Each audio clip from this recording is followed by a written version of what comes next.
Yeah.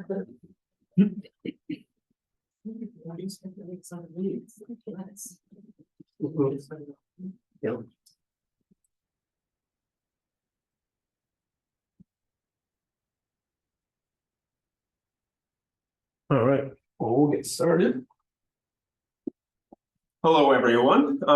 My name is Kevin McAllister. I am a physical therapist local in the area. I practice out of Yorkville. My office is Function Better Physical Therapy.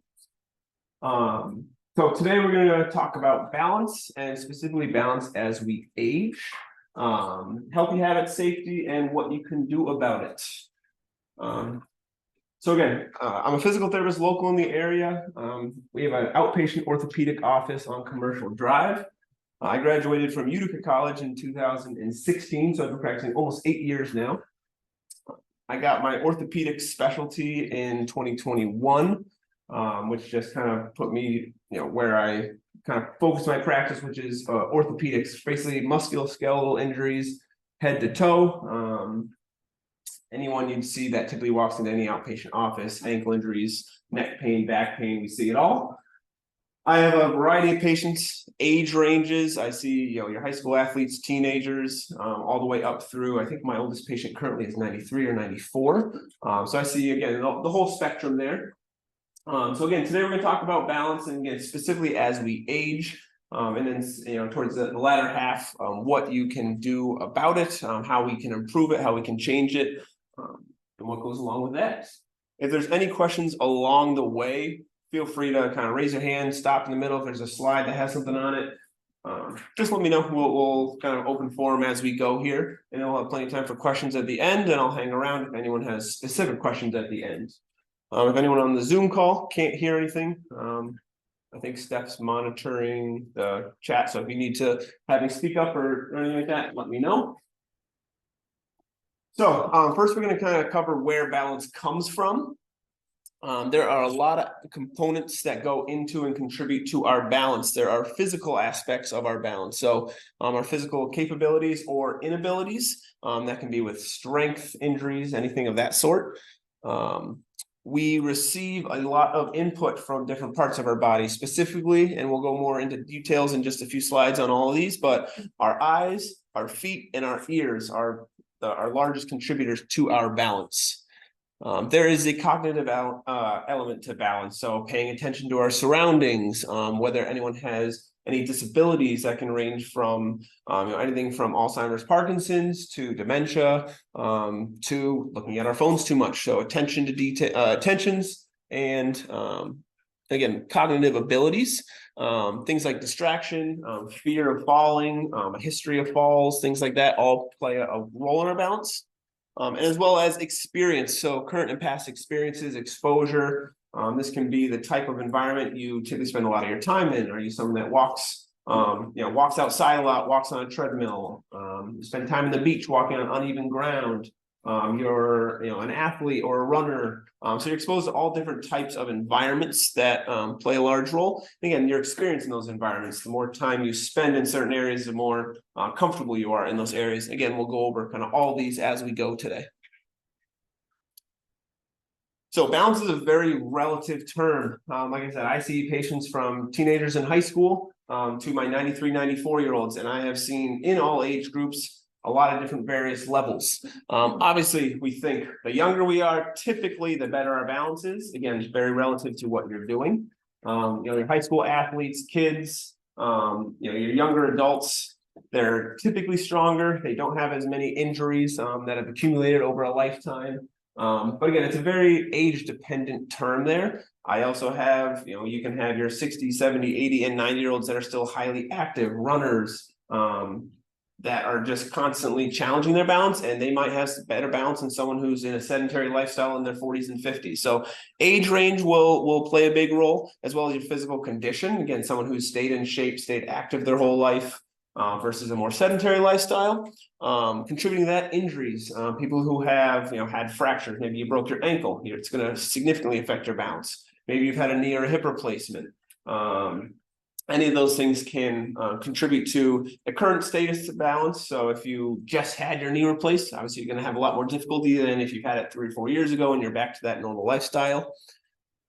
And our activity levels. So again, going from age range, you also have your type of activities that people stay up with. So are you a current athlete? Again, they're going to usually be more coordinated, have better balance just to exposure with what they do on a daily basis. Are you someone who stays active in the gym or active in terms of working out, going for runs, going for walks? Again, gonna vary on what you like to do there. As well as a sedentary versus active lifestyle. You hear me say that a lot. That can have a big effect on, again, our day-to-day activities and what we are exposed to. So where balance comes from, there's a whole bunch in this slide. We'll kind of work our way down. All right, in the physical aspects, again, we talked about eyes, feet, and ears. So our eyes are our primary contributor to our balance. Most people are, they say, about 80% reliant on eyesight for our balance. And the reason for this is we can see everything around us. So if I were to tilt my head to the side, I can see everything is at a different angle. Makes it very obvious that, hey, I'm at an off angle, or whatever it might be. If I'm leaning forward, I can see my environment around me. If something's moving around you, we just become very reliant on our eyes. They're our primary system for that balance. And which is why some balance can become issues, a lot of bigger issue as you get older. People's eyesight can dampen, as well as we'll talk about some low light or darkness, why that affects our balance so much. Again, it allows us to see the world around us, orient our body to the space around us, very easy for us to do. Then as we move down to our feet or your connection to the ground, right? If I'm standing on those 2 feet, I can feel if I have my weight shifted onto one side or the other. I can feel if I'm on an upslope or a downslope. If you're walking on grass or sand, you can feel if that ground is uneven underneath you. Where you can start to become bigger issues with this, and we'll talk again later, is when we have things like neuropathy or injuries. You don't have an equal sensation in both feet, or an injury to one side. You can't feel that compression within your joint. We use our body weight to feel, again, where our body is in space. So if you were to put 75% of your weight on your 1 foot, you know that you're leaning to the side. We know that we have to compensate with our balance for that. You're standing on an upslope, you know you can't lean back. You're sitting on a downslope, you know you can't lean forward. So our body reads that all the time. And when you have impairments to this body part, again, sensation or injuries, that can impair our balance. And lastly, we have our ears. Our ears are built on a fluid system. So if you have a glass of water and you tilt it to the side, you see that level of water shift with that. So that is a good way we can, again, read our body in its environment. So if I have everyone go ahead and close your eyes, right, and you tilt your head to the left or the right side, you can feel with your head and your brain and your ears that orientation changes. If you were to lean forward, look up, look down, look left, look right, you can feel the change in your body position, in your head orientation. Same thing if we were to lean to one side, you can feel that shift with the fluid levels in the ear. These all contribute together. Again, we become typically more reliant on our vision, especially as we get older. We tend to, again, as we get less active, maybe our feet, our nerves, our sensory organs don't get as much input because maybe we're a little less active. So we're very reliant on our eyes the older we get. Again, the more active you are, the more all these systems can contribute together to give us our balance. So really important vocab we'll learn today, proprioception. All right, this is one of our body's sensory feedback systems. What it pretty much means is our perception, our awareness of the position and movement of our body. So if I were to say, everyone go ahead, close your eyes again, you're gonna take your pointer finger with your eyes closed, try and touch it to your nose. All right, and then try your other hand, same thing. Good. So that's, again, simply knowing if I close my eyes, I cannot see my hand. I know where my body is in space. I can find that tip of my nose without having to think about it. If we were to say, go ahead and close your eyes again, take that same finger, and I want you to get as close to your nose as possible without actually touching it. All right, and then go ahead, open your eyes. How close do you get? Some people will be a little farther away. Again, that perception of how, if my eyes are closed, I can't see how far my hand is away from my nose, but that, again, the more keen in we are with this, this sensation, we can get a lot closer without having to use those eyes to help us. All right. This includes both body and joint positions, weight distribution. So again, if I put more of my body weight on my left side, I don't need to see a scale to show me how much weight. I can sense with compression in my joints, with weight distribution, where my body is in space. Some of the ways we rely on this on everyday things we do, all right? We don't even really think about it. We take it really for granted. If you are walking up or down the stairs, all right, how many of us can just walk up and down the stairs without having to look and step each step and look at each step we're touching? And then I'm sure many of us have seen parents, grandparents, as they go up in the stairs, they're very careful. They step each time and they're looking right where they're putting those feet, so they don't catch that toe. Walking around between rooms in your house, all right? How many of you have to look at the table to walk around it, or you just kind of know it's there? You move your body around in space, stepping over a threshold in a doorway, stepping off a curb on a sidewalk. We don't really have to actively think about, we can just kind of do it. Again, as we get older, as we've had a history of falls, as we become more cautious, we become more hyper aware of these things, and we tend to use our vision again to help us with that.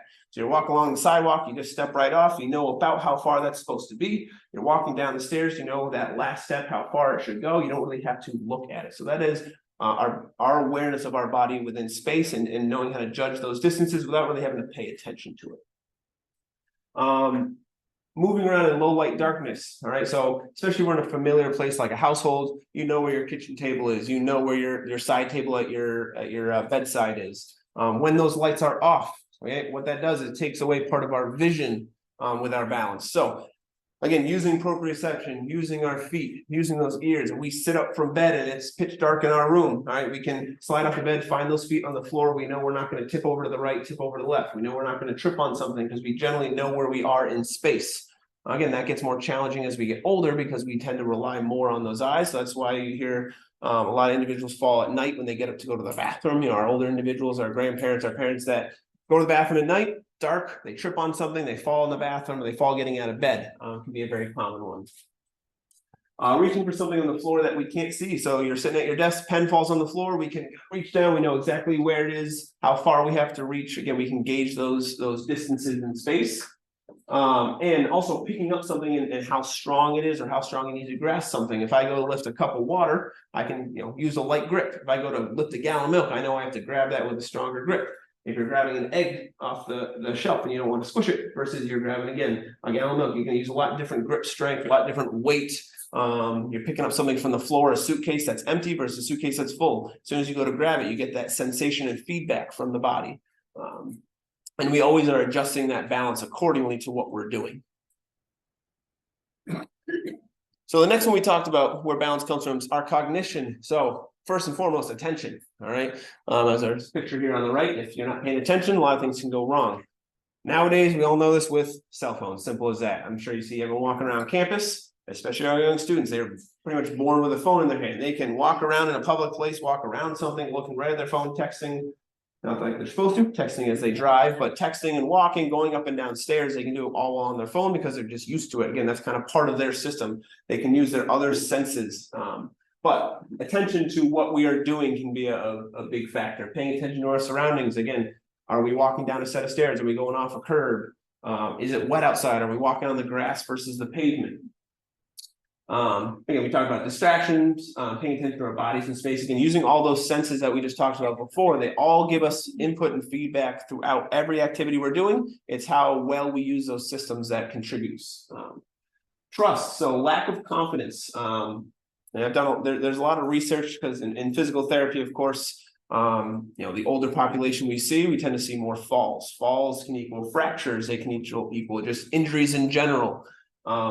But one of the highest risk for falls is a previous fall. So if you've had a previous fall, we tend to get more tentative, more scared. If you've fallen, down the stairs before, I'm sure you're gonna be holding onto that railing for dear life every time you go down. So previous experiences with falls can put a big lack in our trust in ourselves.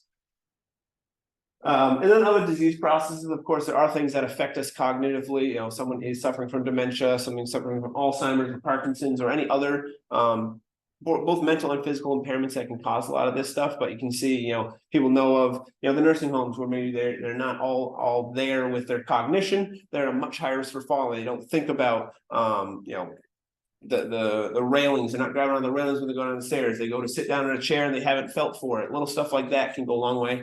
We see that again, mostly in our older population. You think nursing home, hospital, grandparents and parents that are in their 80s and 90s sometimes suffer from this. And again, we also have those individuals who stay active, who you wouldn't think twice about this stuff. Experience. So have you done this task before? Again, going off of how active you remain, what kind of things you expose your body to on a daily basis. People who live in single-story homes don't really have to do stairs very often. I have a lot of individuals that come in with, knee replacements or, knee pain, back pain. I always ask them, at home, do you have any stairs? When you're out and about in the community, are you going up and down any stairs? Most doctors' offices will have elevators. Most areas will have handicap ramps. So a lot of times they have not had to do stairs and they avoid them because maybe, again, injuries, fear, or just lack of exposure. Simple way to think of this with driving. Again, most of us, if we're still driving, we can drive to and from our destination without thinking about putting the car in park, how heavy we hit the gas pedal, we just kind of go. If we've done this task over and over again, if you are walking every day, if you are running every day, if you're doing stairs every day, it is second nature to you. If you haven't done these things in a while, all right, how many of us are right-handed here? Okay, if I say take a baseball with your left hand and throw it, how awkward is it going to be? It's not going to look great. So if you haven't done something repetitively, we don't have that muscle memory and that experience with such a task, and that goes big with our balance. Consequences. All right, if I put a balance beam on the floor, a 2x4, most of us could probably make our way across it. You fall off, it's okay, you step off to the side. You put that balance beam 20 feet in the air. How many are going to confidently walk across that balance beam? Not too many. So consequences have a big portion in this. That goes again off that fear, off that experience, a fear of consequences. If you are afraid that if you fall, you're going to break a hip. If you fear, you're going to go down and fall down a flight of stairs, you're going to be a lot more cautious. So consequences can have a big role. The environment. So obviously, if it's wet, icy, snowy out, we all know that that's where a lot of falls can happen. Grassy or sand, uneven surfaces. So walking on the beach, walking on the lawn. Again, a lot of people avoid those things if they can. Just because of the comfort and confidence. Low light and darkness we talked about. We become very reliant on those eyes. We can't see where we are. We don't trust those feet can feel where we are. And then again, that history of previous falls, I'll kind of keep reiterating because that is a big one. So what typically happens? Why does our balance get worse as we age? A lot of people say, I used to be able to do that. I used to be active. I used to go running. I used to do these things. And maybe it was 20, 30 years ago, maybe it was a few months ago, maybe it was right before your surgery or your injury. Again, I don't want to keep harping on the older population, that's where our falls come from, but our younger population, you have an athlete who broke their ankle, tore something in their knee, for them to get back to jumping and running is a huge mental task. I see, my basketball players, soccer players, they come off an ACL surgery, yeah, they can get back to walking, they can go up and down stairs, but you tell them to jump off a 18-inch box onto the floor, they don't trust that joint, trust that knee. Trust is a big aspect of this. So exposure, I used to be able to do that. Decreased strength, of course, as we age, we know our strength will come down with that. That's why, and we'll talk about later, regular physical activity is so harped on in the health community. Regular exercise, and we'll go over some examples of that, but our decrease in strength, if you don't have strong legs, we don't have as much support for that balance. Reaction time goes a lot of times with that. If you're walking around and you catch your foot on a door threshold or a rug, most of us, if we catch our foot, we stick our foot out in front of us, we catch ourselves. That reaction time gets lower, the quickness we can respond gets lower, and the ability to hold all our body weight on one leg can get lower as we get older. So our older person, if they have a cane or a walker and they hit that threshold, they start to fall forward, they can't get that foot in front of them. That's where they take that spill forward, and why a lot of times they have the walker and the cane with them is to help prevent those falls. Decreased exposure to balance activities. Again, whether experience-wise, fear of an activity, just haven't done it in a long time. Maybe you're a runner on the treadmill, or you'd like to walk on the treadmill, and then you're like, I'm going to go for a walk outside today, and it's a snowy day. We just haven't been exposed to that type of environment. Again, we talked about decrease in reaction time, losing that balance, being able to catch yourself on something or get your foot out in front of you can prevent a lot of falls. And then as we get older, neuropathy or sensation issues. Our nerves, just like our muscles, just like our bones, just like our bodies do age. If they are not exposed to certain aspects, they tend to, our body will orient and focus on things that are most important to us. If we don't practice standing on one foot, right, our body's not going to remember how to do that very well because it's more worried about walking on 2 feet and staying up on those 2 feet. I can't tell you how many times I have someone come in and, you know, whether they're, again, younger, older, injury or not, I say with my evaluations and my assessments of patients, if there's someone with a lower body injury, we're always going to look at what does that balance look like? Can you stand on one foot? Can you put one foot in front of the other and stay in that tandem balance we call? And a lot of times they, you know, feet together, no problem. Start to get into that tandem balance, they might get a little shaky. I'll say stand on one foot. I haven't done that in ages. I can't, I have bad balance. I can't do that. But what it really is a lack of experience and a lack of practice with such a thing. Balance really is a don't use it, you lose it. If you're someone that balances on one foot every morning while you're cooking breakfast and you practice that, I guarantee you'll be able to balance on one foot until something else happens. Hopefully not, you know, an injury, but you'll be able to do that every day. We tend to not expose ourselves to those things and they tend to get more difficult. We just don't have any experience with it.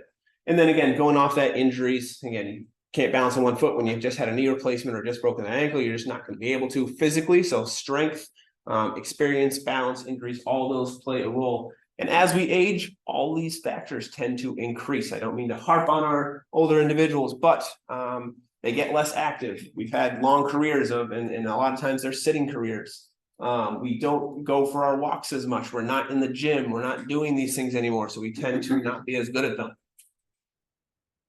So the risk and long-term outcomes, falls are one of the biggest factors for hospitalizations in our older individuals. Parents, grandparents, in their homes, they fall, they break the hip, right?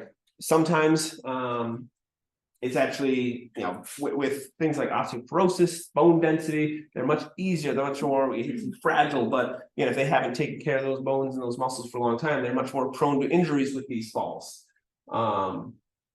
The older you get, the higher risk for a more serious injury with a fall. Again, our high school athlete falls over, they stand right back up.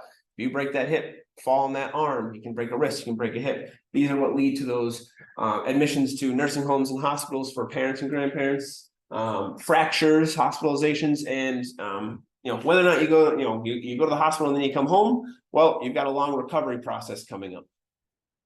Reliance on assistive devices. So I'm sure a lot of us see our parents, grandparents as they get older. Some of them start to use canes, some of them start to use walkers. That is just an external assistance to that balance. They don't have the ability to judge that balance constantly, and they need some sort of external support to keep them upright. Stopping your favorite activities. So again, say you have an injury, you know, you're not maybe going to be doing a lot of the things you want to do anymore. Maybe you like to go for a walk every day or go out to the garden. Maybe you're a golfer, maybe you like to swim, maybe you like to play tennis or pickleball nowadays. We sometimes start to decrease our activities with those. Again, fear of falling, maybe you had an injury, maybe you're getting out of shape. You know, I can't do that anymore. I can't run side to side on the tennis court. I can't keep swimming. We start to decrease. Again, those activity levels plays a big role. And that plays that's a big mental aspect to injuries and recoveries, is people want to get back to those tasks and they feel like maybe they won't get to them again. That's a big focus on with physical therapy personally. I know I'm always asking patients, like, what are your long-term goals? Maybe they just want to get back to going a walk around the neighborhood, or maybe they're trying to get back to a varsity athletic sport. Everyone's goals are different, but staying active in those hobbies can be really important for both physical and, you know, your mental well-being. Oops.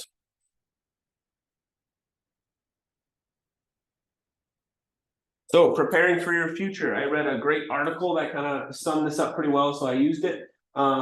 In your 30s, 40s, when we're younger, we can heal pretty quickly. All right. So it's more easy to get in shape. Doesn't mean it is easy, but you can more easily lose the weight, get stronger in those muscles, build your endurance. All that stuff comes a little easier because our bodies are younger, our muscles are more reactive. We have you know, typically better nutrition and activity levels. It's just a little easier to get to that next level of fitness if it's something you desire. 50s and 60s. All right. A lot of our decisions that we make in our middle age, our 50s, our 60s, heading towards our 70s, about health, wellness, fitness, and the activities you participate in will set you up for your 70s and 80s. Again, it is a little more difficult to get in shape, stay in shape. It takes more effort.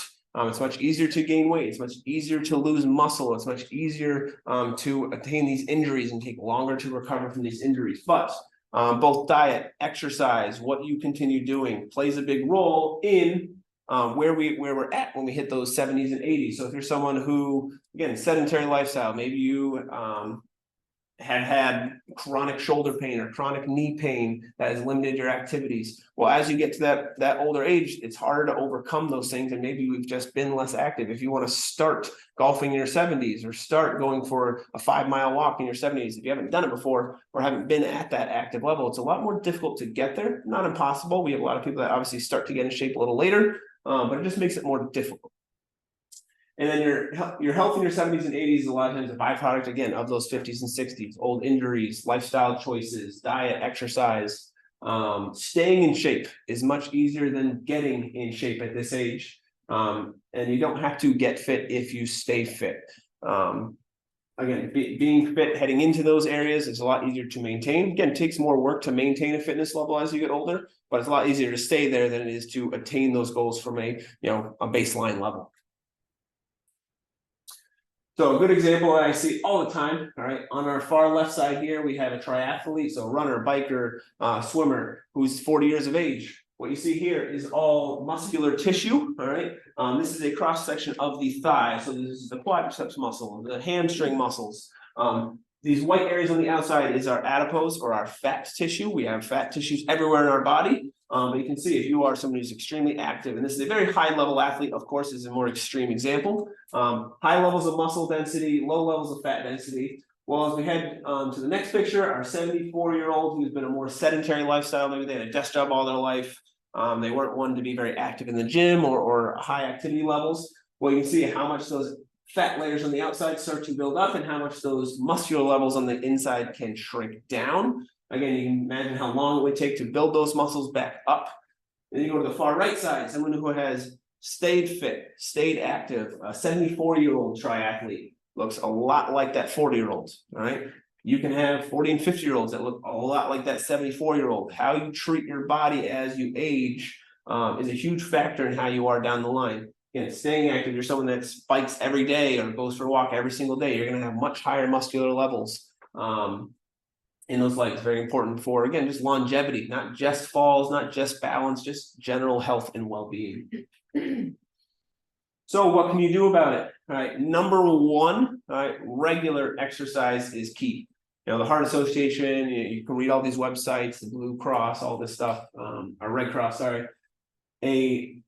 30 minutes a day, 5 days a week, or they say 75 to 100 minutes of more rigorous exercise every week. That's a 3 to 5 day a week repertoire. So if you're, again, going for a walk 3 days a week and doing a little extra exercise, you're going to the gym 5 days a week. Again, our careers, lifestyle choices, all that plays a role. Obviously, it's very hard. We all know to get in a consistent gym routine. That's why they have trainers that make you do it. A lot of us are too lazy or just don't have that gusto to kind of get into it. But regular exercise is extremely important, especially strength training. So yes, walking on the treadmill, going for walks, things like that, they're very beneficial for our heart health, our strength. But there's a ton of research showing that some resistance and strength training just puts it above and beyond. Grabbing some dumbbells, grabbing some resistance bands, getting some weight and resisting those muscles is how they get stronger. Going back to that picture with the muscles, if you strain and stress your muscles, they grow. If you don't do anything to those muscles, they shrink over time. So yes, walking is excellent. I'd rather you do that than nothing. But if we can get some sort of strength training, any sort of resistance training goes really long way in muscle strength. Again, that all contributes to our balance. But in the long run, just that body's health, your heart, your lungs, all that plays a big role. And then I see, especially, again, I see a lot of injury recovery, of course, in my field. So people with back pain, hip pain, knee pain, ankle pain, balance problems. I see individuals that come in, their kids have gotten them into physical therapy because they've had 2 falls this past year at home, or they notice that, they're walking with their walker inside and outside of home and they want to get their balance and strength better. We focus on our key muscle groups, and that is the legs. You need that strength to support balance. Yes, we need experience with balance, but if I have extremely weak legs where I can't even stand up without holding on to a walker, standing on 2 feet, my legs want to give out, that's a big problem. So strength in the hip muscles, leg and thigh muscles and around those ankles, extremely important for that support long term. Challenging your balance safely is the key with this one. So yes, going home and bouncing on 1 foot every day is great, but if you've never bounced on 1 foot and you stand in the middle of your kitchen, you're risking taking a nice spill. But there are ways to do that safely. Simply, challenge that, one leg balance or maybe, a narrow stance balance next to your kitchen counter, next to your couch. You always have your hand on something, things like that. But going for walks outside, balance specific exercises, practicing and exposing yourselves to these balance activities. If you have trouble with stairs, barring any injuries, maybe a knee pain might stop you from going up and down stairs, but you don't have any injuries and pain, practicing those stairs every day, you will get stronger. Your body will get used to that type of activity. Again, having an injury kind of puts a hold on that sort of thing, and that's where you see someone like me, a therapist, to help you get rid of the pain. But doing those activities and exposing yourself to the activities, your muscles get used to that. They can stay active with that, but challenging that balance on a daily and weekly basis and maintaining that level versus falling off and trying to regain that level is much more difficult as you go. Exposure to balance tasks, again, this kind of goes hand in hand with the last one, but how many of us can hold the laundry basket, walk up and down the stairs, not think twice about it?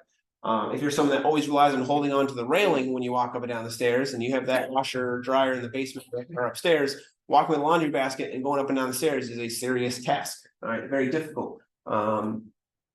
Slopes, uneven ground. So if I have some people that walk in their neighborhoods and there's an upslope that I have a lot of trouble with, or a downslope. Things like that, again, if you're not exposed to them, can be very difficult. So it's practicing those things, staying active with those things. Yeah, it's much easier to continue carrying things up the stairs. But when you start to either have that history of falls or fear of falls, that those things can change very rapidly.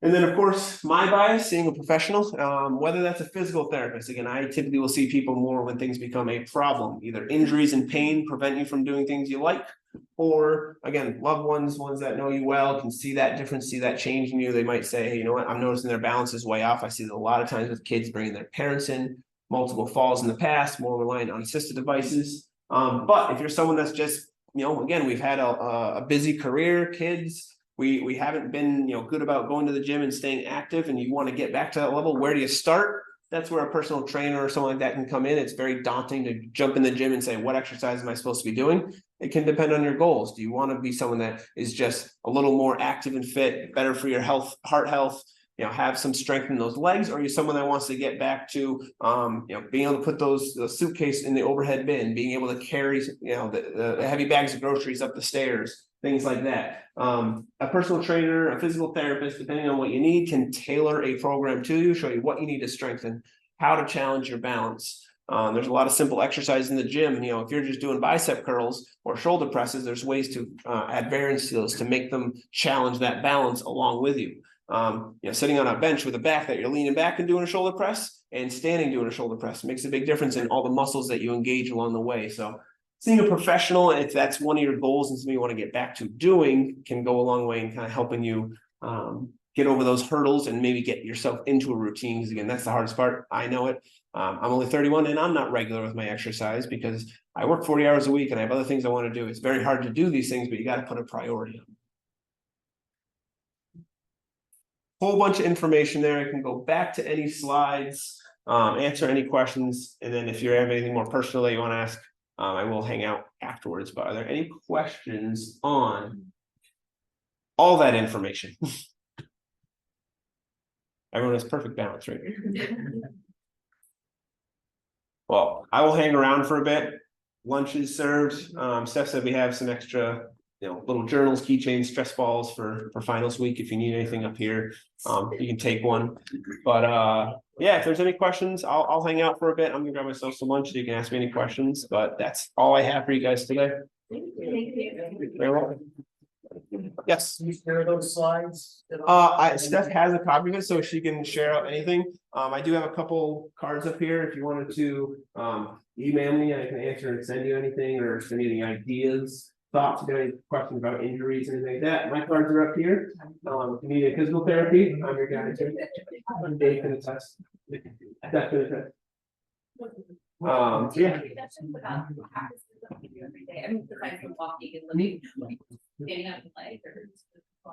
So usually I'll say what your again, you, me, and our parents are going to have to eat. So if you're, you notice that you have a really hard time, like,